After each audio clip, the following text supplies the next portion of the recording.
Assalam, alaykoum wa rahmatullahi wa barakatuh. Bienvenue dans cet espace de réflexion profonde, un voyage au cœur de la conscience, de l'âme. Et du rappel, abonne-toi si ce message résonne en toi, car chaque parole est une graine semée pour l'au-delà. Le choc spirituel, comment est-ce possible? Elle priait, elle jeûnait, elle donnait en aumône, et pourtant, elle ira en enfer. Le silence tombe lourdement. On voudrait détourner les yeux, s'éloigner de cette vérité, mais elle nous poursuit. Comment cela est-il possible? Une femme qui incarne, à nos yeux, la piété, prière nocturne, jeûne volontaire, générosité. Des œuvres que beaucoup d'entre nous peinent à accomplir, ne serait-ce qu'une fois. Et malgré cela, le prophète Muhammad, paix et bénédiction sur lui, a tranché. Elle est en enfer, pas à cause de son manque de prière, ni à cause d'un oubli dans ses jeûnes, ni d'une négligence dans l'aumône, mais à cause de sa langue. Elle faisait du mal à ses voisins, par des paroles, par des mots tranchants, peut-être remplis d'arrogance, de moquerie, ou simplement d'un mépris caché. Des mots que nous, aujourd'hui, pourrions publier sur les réseaux, dire dans l'intimité, répéter avec insouciance. Ce récit nous secoue, car il renverse ce que l'on croyait comprendre de la religion. Il nous dit « Ce n'est pas seulement ce que tu fais en public qui compte, c'est ce que tu caches dans l'ombre de ton cœur. Et si mes bonnes actions visibles étaient aussi creuses qu'un tronc rongé par les termites? Et si mon jeûne, ma prière, mon discours religieux n'étaient que façade? Et si mon vrai test se jouait dans ma manière de parler des autres, de les juger, de les blesser sans même m'en rendre compte? Ainsi nous est rappelé dans le livre d'Allah, malheur à tout calomniateur diffamateur. Sourate Al-Humaza 104, 1, un verset court. Mais qui foudroie l'âme éveillée? Ce malheur n'est pas une simple réprimande. C'est une alerte rouge, un cri venu du ciel. Qui sommes-nous quand personne ne regarde? Que dit notre langue lorsque notre foi semble forte, mais que notre cœur reste arrogant? La piété véritable n'a pas seulement des rituels, elle a une éthique, une douceur, une langue préservée, un cœur purifié. Et ce jour-là, ce ne sont pas nos prières qui parleront, mais nos paroles passées. L'illusion des apparences, elle priait, elle jeûnait, elle donnait sans compter, mais que cachait-elle derrière les beaux gestes? Quelle vérité dormait dans les replis de son cœur? Aujourd'hui, beaucoup d'entre nous s'appliquent dans les rituels. On perfectionne nos prières. On jeûne au-delà du Ramadan. On donne pour les orphelins, pour les mosquées, pour les plus démunis. Mais prête-t-on la même attention à la manière dont on parle, à la manière dont on pense? Des autres, à la manière dont on aime. Ou juge, les apparences sont trompeuses. Et parfois, nous nous trompons nous-mêmes. Nous pensons que prier fait de nous des proches d'Allah, mais Allah regarde plus loin que nos gestes. Il regarde nos intentions, nos mots, nos blessures infligées aux autres, même en silence. Une femme passait ses nuits debout, en pleurs devant son Seigneur, elle nourrissait les pauvres, donnait aux orphelins et récitait le Coran. Mais chaque fois qu'une voisine passait, un venin s'échappait de sa bouche. Quelle hypocrite! Qu'Allah la maudisse. Elle fait semblant, je la connais, des mots, des murmures, des jugements, et à chaque mot, une flamme naissait, jusqu'à ce que le feu consume ce qu'elle croyait avoir construit. Elle pensait que son adoration la protégerait, mais la véritable maladie n'était pas visible. Elle se glissait entre les prières, elle se glissait sous les aumônes, c'était la langue, le mépris, l'orgueil déguisé en foi. Dans le Coran, cette illusion est dévoilée sans détour. Malheur à tout calomniateur diffamateur qui amasse une fortune et la compte, pensant que sa richesse l'immortalisera. Sourate Al-Humaza 104, 1 à 3. La richesse ici, ce n'est pas que l'or ou l'argent. C'est aussi la richesse de nos actes que l'on compte en pensant qu'ils nous garantiront une place au paradis. Mais rien ne pèse si le cœur est vide. Et rien ne dure si la langue est un sabre. Alors, combien d'entre nous accumulent les bonnes actions comme on empile des pierres précieuses, sans voir que, dans l'ombre, nos paroles blessantes les réduisent en poussière? Et toi, mon frère, ma sœur, as-tu vérifié ta langue autant que ton jeûne? Troisième. Quand la langue détruit l'âme. La langue. Si légère dans notre bouche, si rapide à se mouvoir, mais capable d'un poids immense sur les âmes. Il n'y a pas d'épée plus fine, plus tranchante, et parfois plus injuste. Une parole peut construire un cœur brisé, ranimer l'espoir chez quelqu'un qui avait abandonné. Mais cette même langue peut aussi planter une graine de doute, semer la division, ou déclencher une tempête dans une âme paisible. Combien de relations brisées à cause d'une simple phrase mal placée?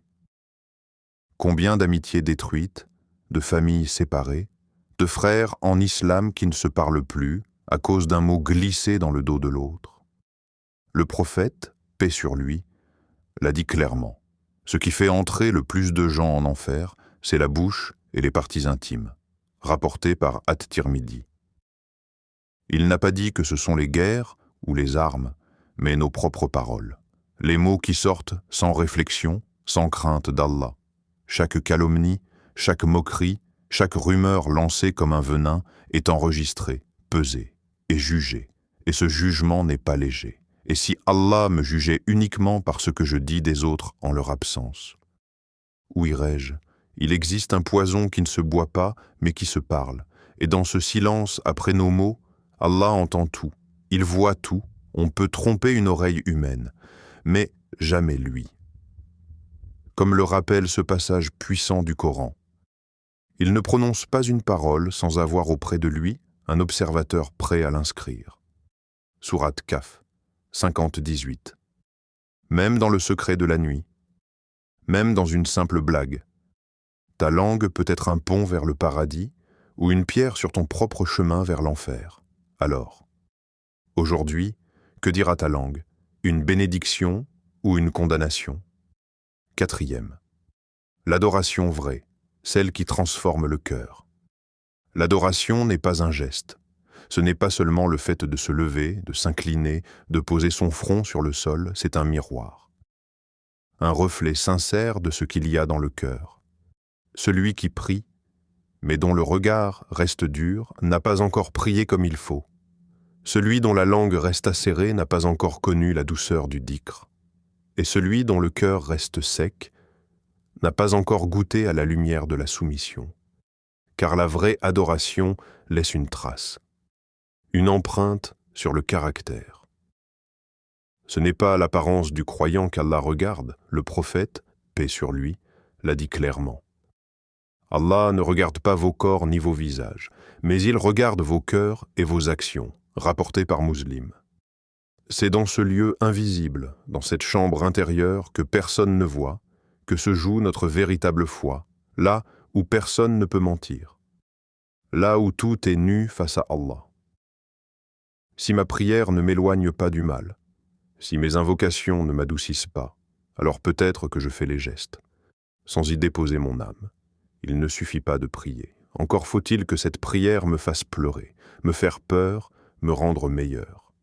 Qu'elle laisse un silence après elle, un silence qui parle à mon cœur. Ainsi, nous est rappelée la puissance de la vraie prière. Certes, la prière préserve de la turpitude et du blâmable. Sourate Al-Ankabut 29-45. Ce n'est pas la récitation, c'est la transformation. L'adoration n'est pas un rituel, c'est une guérison. Et peut-être que la vraie question n'est pas « ai-je prié aujourd'hui ?» mais plutôt « ma prière m'a-t-elle changé, ne serait-ce qu'un peu ?» Cinquième. Le message d'Allah. Un rappel pour toi et moi. Il y a des rappels que l'on entend et d'autres que l'on ressent, ce message. Ce n'est pas un avertissement pour les autres, c'est un souffle divin, directement destiné à toi et à moi. Ne te repose pas uniquement sur ce que les gens voient au point de toi, ni sur les apparences que tu as façonnées avec soin, car Allah ne regarde pas les habits de piété. Il regarde ce qu'il y a sous les plis du cœur. Il y aura un jour, un moment, où tout ce que tu possèdes aujourd'hui n'aura plus aucune valeur, ni ton compte bancaire, ni ton statut, ni même ta famille, rien, sauf ton cœur. C'est ce que dit Allah avec une clarté bouleversante. le jour où ni les biens, ni les enfants ne seront d'aucune utilité, sauf celui qui vient à Allah avec un cœur pur. Sourate Ash-Shu'ara 26, 88 à 89. Ce cœur pur ne se fabrique pas en public. Il se façonne dans les nuits solitaires, entre les larmes et les prosternations. Il se purifie par le silence face à la calomnie, par le pardon face à l'offense et par la discrétion dans l'aumône. Il ne juge pas ceux qui tombent, il pleure pour eux, il invoque pour eux, et il cache ses bonnes actions comme on cache un trésor. Pas pour fuir le regard des gens, mais pour chercher le regard d'Allah. Alors pose-toi cette question. Si tout s'arrêtait aujourd'hui, si tu te présentais devant Allah maintenant, est-ce que ton cœur pourrait parler pour toi? Est-ce qu'il serait assez pur pour témoigner que tu l'as aimé sincèrement? Chaque instant que nous vivons est un trésor offert par Allah, une opportunité précieuse pour se rapprocher de lui, pour purifier notre âme et transformer notre existence. Mais face à cette vie qui file, que faire maintenant?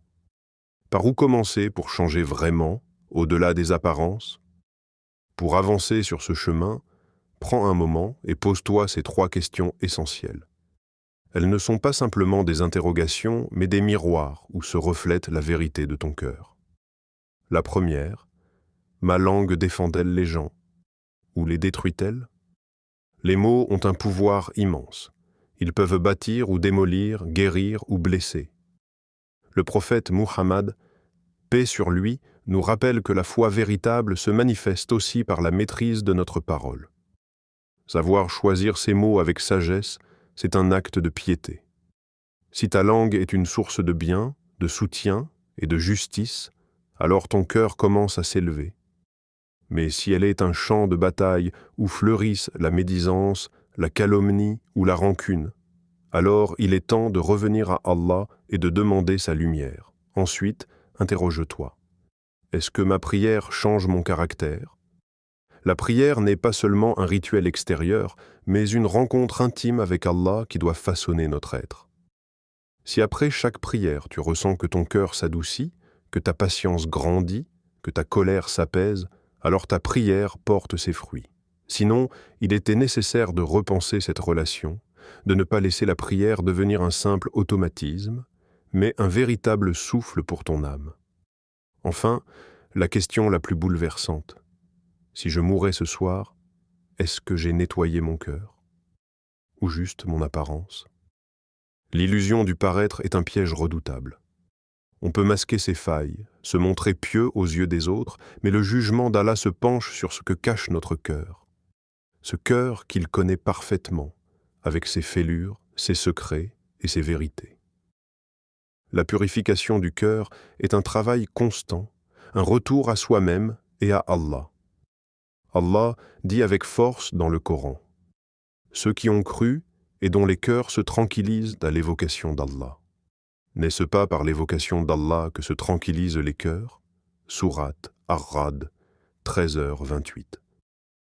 La paix du cœur ne vient que par cette connexion sincère, profonde, qui transforme nos actes, nos paroles, notre être tout entier. Alors, que faire maintenant? Reviens à toi, reviens à Allah, laisse sa lumière purifier ta langue, ta prière et surtout ton cœur. Comme le prophète, paix sur lui, nous a conseillé, celui qui croit en Allah et au jour dernier, qu'il dise du bien ou qu'il se taise. Cette parole est un guide clair, un phare dans la nuit de nos doutes.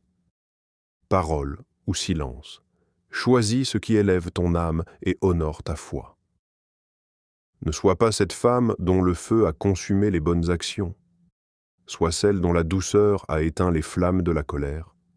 Sois celui ou celle qui choisit le silence quand la parole blesse. Sois un cœur pur dans un monde d'apparence. Abonne-toi. Partage ce message et rappelle-toi, Allah voit ce que personne ne voit et il récompense ce que personne n'applaudit. Assalam alaykum wa rahmatullahi wa barakatuh.